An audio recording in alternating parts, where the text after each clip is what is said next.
Hello and welcome to Gimble's Goods. Today I share a tale of axes and the arcane, men transformed, villages to save, and the humble beginnings of great powers of the world. Without further ado, let me spin you a tale that came to be known as the Apple Pie Adventure. One of my favourite D&D campaigns ever started when I convinced a group of friends to try D&D 5e for the first time. We played this really low-stakes one-shot. It's a pre-written adventure by Winghorn Press, and it's probably one of my favourite pre-written one-shots ever. I'd run the adventure a couple times for other groups. However, this group was new, they were a bit more social, and so I had to adjust it a little bit, flesh it out, make sure the game would suit these social players. We enter into the world as our characters sit around a campfire. The warm sun streams down upon them, and a soft wind blows the sweet smell of spring flowers to their noses. The group has been adventuring together for a little while, and after finishing up their last mission, they are now relaxing and taking a break until they return to their guild. Our group consists of the warforged druid Cortinaris, named after the Cortinaris mushroom, an amalgam of metal and wood with mushrooms and plants growing between major parts of their body. Rosa and Braveheart, the halfling ranger, a 3-foot halfling with a family-first mentality and ready to explore the world. And finally, Nala Elanakanu, or Braveheart, the Goliath barbarian standing at a towering 7.5 feet, with a bone to pick with bears due to a loss of their nomadic family at their hands. With such beautiful weather, the group is relaxing out in the field with a plan to meander back to the guild's main town later that day, when over the hills comes a flustered-looking sheep running at top speed. Eyes wide, they hurtle directly towards the group's campsite. Braveheart, without hesitation, grabs the sheep in one hand and lifts it above the fire. Should we cook it? I wouldn't mind some meat right now. Rosa notes it may belong to one of the local farmers, while Cortinaris spies a scroll case around its neck. After some quick deliberation, talking Braveheart down from a sheep-based breakfast, the sheep is put down by a reluctant Braveheart, and Cortinaris inspects the scroll case, revealing a modified version of the Speak with Animals spell. Casting the spell, the sheep takes on a new heir, revealing himself to be a rather snarky wizard who has been transformed into a sheep by a spell of world-altering potential, a true poly-morphed.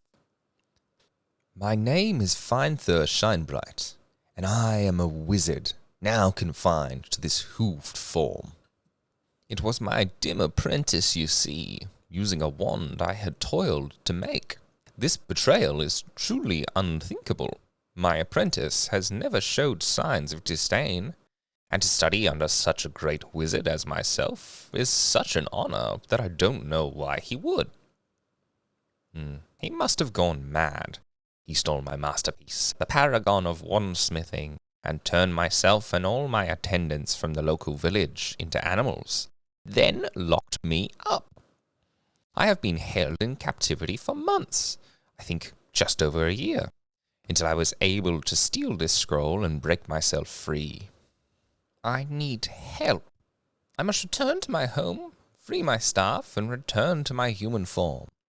I have a wand, stolen by my apprentice, and now at his side. It could return me to my human form.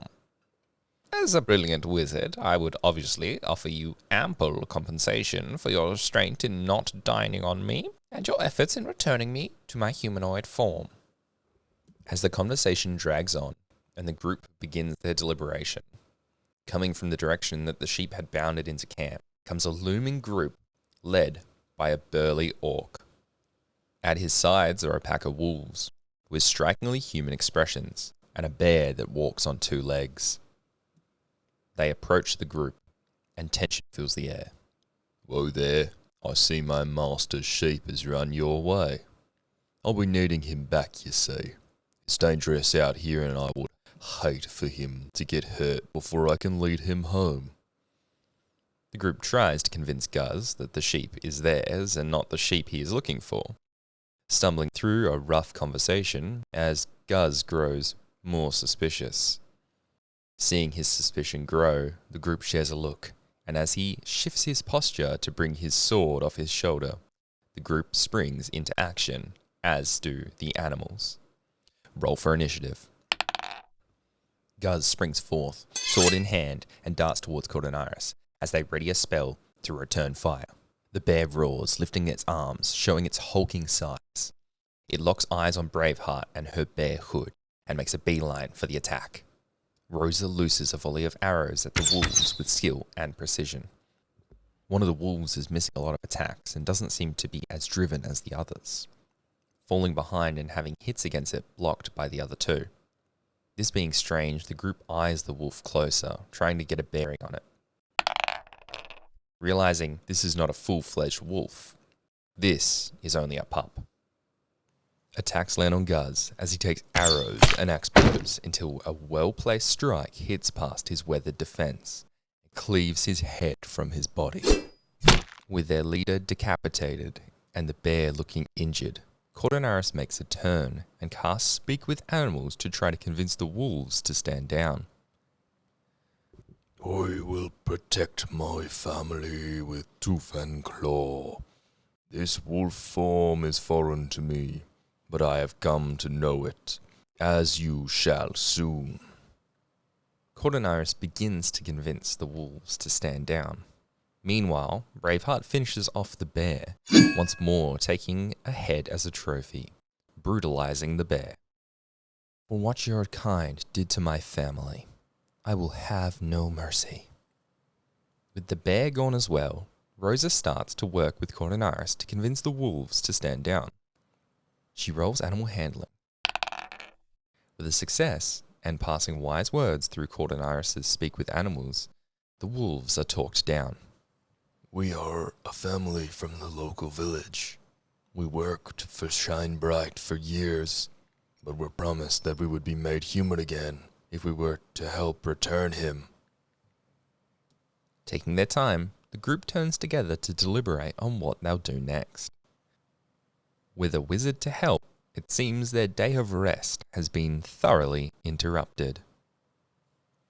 Cortinaris is the first to pry. Sheep, what is the terrain like around your home? It is set betwixt the hills. I built and grew my home in a giant tree at the edge of a small wood. Beyond that there are some bushes, but the air is mostly cleared. The town that most of my staff come from is not too far up the road. We can use that. If we approach from the tree line or through the bushes, we can evaluate the area before moving in. We may be able to get that wand back stealthily if we're lucky. And if we see any more bears, I'll put them in the ground. The group treks to the wizard's house, across fields and over hills. As they come in on the location, they sneak up to some bushes that overlook the residence. From their vantage point, the home lays before them, a multi-story home with a raised garden at its first layer, presumably where the sheep was kept captive. Out front of the house, the group spots 2 apes and a monkey at a campfire near what appears to be an outhouse. Off to the west of the home sits a small building. The group decides that they will split up. Rosa and Cortinaris head to the small building, and Braveheart moving to the main building to investigate. As Rosa and Cortinaris reach the small building, they smell the sweet smell of sugary apples wafting from the building.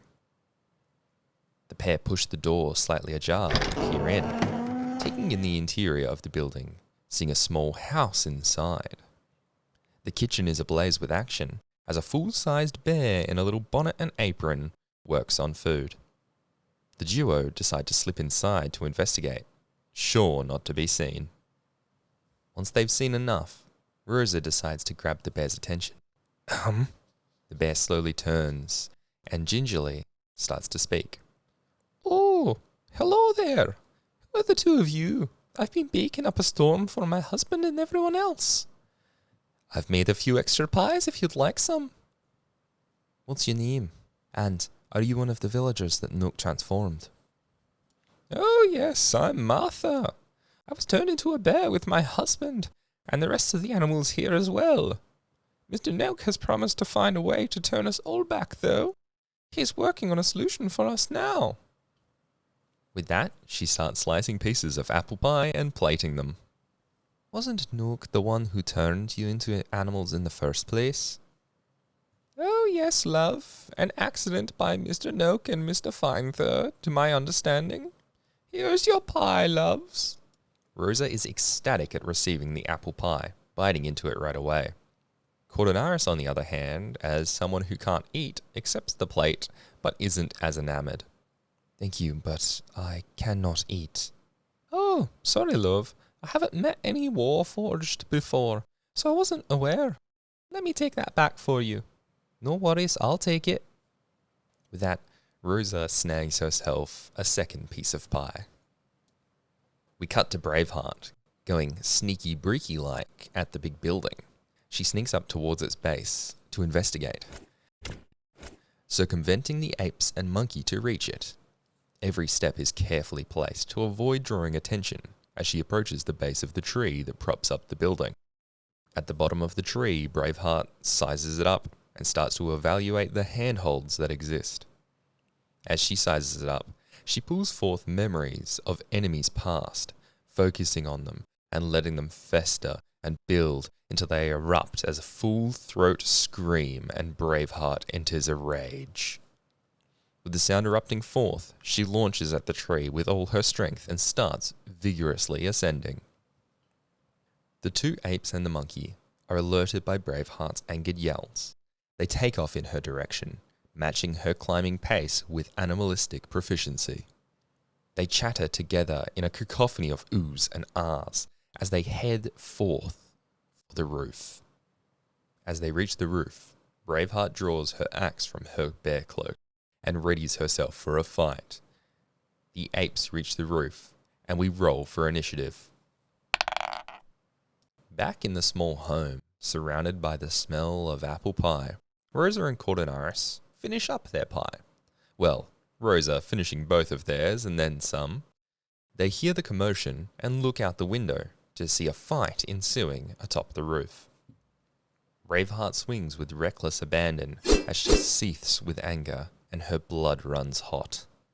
One of the apes beats its chest and with a screech leaps at her with a flurry of furry fists. Rosa and Cortinaris thank Martha for the pie and run towards the building to help their friend. Braveheart makes quick work of these creatures, sparing their lives in this case, as she has not vengeance for apes as she does for bears. After the apes have been knocked out, Braveheart makes a move for the smaller room of the building. Launching from the large roof, she takes firm footing on the connective hallway and grabs hold of the window, pulling herself inside this room. Rosa and Cortinaris run to the base of the building, seeing Braveheart hurl herself through an open window of the top tower. Cortinaris looks around for any way to reach the window. They see some plant life and have a thought. They cast an entangle spell, focusing it on a column to form a ladder of entangled vines that climb and weave upwards as they grow. Plants are now a coiled ladder, forming footwells and handholds enough that Rosa and Cortinaris have a clear path to the window above. The pair share a look, ready to ascend to the unknown room beyond, where Braveheart has disappeared. Braveheart's feet hit the wooden floor on the inside of the window, her weight causing creaks beneath her boots. The room is very simple. A red carpet, bed cupboard, and table are all that fill the space. On the wall to the right of the window is a large open doorway with stairs that lead downwards. Braveheart tries to sneak across the room to look down the stairs. She's quiet in her approach, but at the top of the stairs she catches her toe on a board that is bowed such that it rises slightly above the rest. She falls forward as her body impacts the door frame with a thud. She saves herself enough to minimize the fall and sees a figure at the bottom of the stairs, a hat with a star atop his head, and a tray with a teapot in his hands. His eyes lock onto her, and the open, toothy mouth turns to a shocked snarl. In a shrill voice, "Bed dragon, I summon thee. Come, come, protect me." a loud creaking comes from behind Braveheart. She spins on her feet to see the bed has coiled and splintered. The wood creaking into a splintering body, with sheets for wings. its eyes glow with magical power. As the bed reaches its full draconic form, Rosa and Cortinaris reach the top of the window. They see Braveheart in a drop stance, weapon drawn, and the pair ready themselves as well. Everybody, roll for initiative. With magic, axe and arrow versus magic and conjured dragon, the fight begins. The trio get the jump on Noak and his dragon. Rosa moves fast, knocking an arrow, and releasing it swiftly, it finds its way to Noak's chest, making him falter for a moment in the spell he was casting. Cortinaris follows up with an outstretched hand twisting the natural magic of this place to conjure forth a puff of poison that fills the air and envelops their enemies. Though the effects on the wooden dragon, if any, aren't immediately obvious. Noak, however, inhales and begins to sputter. As he sputters, he finishes a sigil in the air and calls forth an arcane word. A ray of frozen energy streaks across the building, hitting Rosa in the chest and leaving icicles in its wake. Braveheart puts her axe to work, chopping into the wooden body as she clenches her teeth and screams in anger. 2 rapid chops fall upon the same part of the dragon, leaving a deep crevice in its form and splintering off some of its spine. As her attacks land, the dragon spins to face her, opening its splintered maw and releasing a barrage of splinters that pierce Braveheart and Rosa beside her. The cone of splinters leaves shards sticking from the wall and scratches away at the pair that it hit. The combat continues, with Cortinaris launching spells as Rosa launches arrows, and Noak returns their volley with spells of his own. Braveheart puts her practice chopping logs for the group's camp to work on a more fun activity, chopping away at the wooden dragon as it claws and nips at her. A thorn-covered vine whips at Noak, making a gash in his cloak and legs beneath, knocking him back and off balance. With his balance lost, Rosa sinks another arrow deep into his chest, putting an end to the mage. As this happens, Braveheart cleaves down, taking off part of the dragon's wings, readying for another swing. The dragon raises a clawed arm to respond, but with the mage felled, it collapses into a pile of ruined wood and bedding. With Noak defeated and the dragon returned to rubble, the group has a moment to celebrate. Cortinaris instantly begins to search the home in an attempt to find the wand that the sheep had described to them.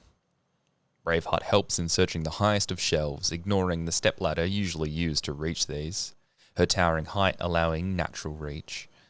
Meanwhile, Rosa takes a moment to address the past Noak. "That's what you get. I bet you planned on leaving Martha as a bear, that poor old sweet lady. And the wolf family too." Cortinaris' searching is finally rewarded as she finds the wand the sheep had spoken of. "You've got a wand." Finethur prepares himself for Cortinaris to use the wand. "I mind not if this works, only that I have your word that you will return the others to their natural forms." The group agrees that they will return the others to their natural forms, and Cortinaris channels their magic through the wand, summoning forth the spell within. The player rolls a D100 to determine the wand's outcome. With a puff of smoke, the sheep form is hidden from sight until a grey pile of dust floats to the ground. Finethur, not transformed, instead his sheep body disintegrated. Silence hangs for a moment as the group takes in the scene. Then Rosa breaks the silence. "I mean, I didn't like him, but I hoped that would work." "I hated that sheep, so I don't care either way." With the lack of care established, the silence fades and Cortinaris gets back to searching for a way to return the villagers to normal. An almost impossibly lucky search has them find a wand that Noak had been working on himself. One that, while unable to cast polymorph, could actively dispel it. Its craftsmanship, while not great, seemed sturdy, and the overall item looked to be sufficient to the task. So with that, the group set about gathering the living villagers that once served Finethur Shinebright, our sheep companion, being careful to make sure Braveheart didn't freak out on the lovely old woman Martha. They once more had Cortinaris cast a spell to try to undo the polymorph effects. This time, with a new wand found and attempting to undo a weaker form of the spell, the magic was successful, and the townsfolk will return to their original forms. With the tower's residents mostly saved, and an assortment of treasures taken from the home of the now-dead sheep wizard, the group bid them farewell, vowing to return to help with the wolf pup if they ever found the means. The day running long, they began the return to their guild's town, with budding excitement for more adventures in their future. This one-shot was the beginning of one of my longest-running campaigns, with the group's adventures for the Lemon Snarks Guild spanning the lands and taking them all the way to level 20. But that's a story for another time.